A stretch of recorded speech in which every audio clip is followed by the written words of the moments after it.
From the very first heartbeat of life, tiny generic cells are busy copying themselves. Today, we zoom into one cell and watch, step by step, how it divides using mitosis, the engine that keeps life growing and repairing. Before dividing, the cell gets ready. It grows for damage and carefully copies its DNA, like duplicating an instruction book so each future cell has a full matching set of pages. Now mitosis begins.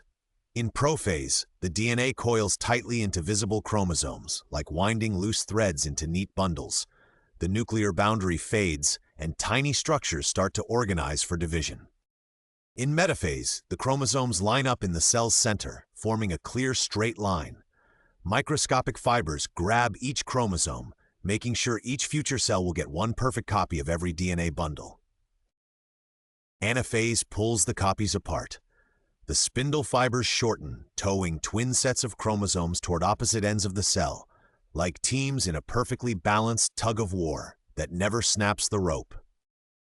Telophase begins to calm the chaos. At each end of the cell, a new nuclear envelope forms around its set of chromosomes, which slowly uncoil again, turning dense bundles back into relaxed thread-like DNA. Now cytokinesis pinches the cell in two.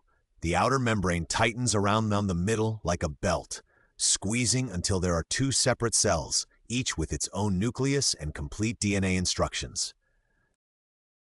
With mitosis finished, our single starter cell has become two identical daughter cells, ready to grow, work, and someday divide again.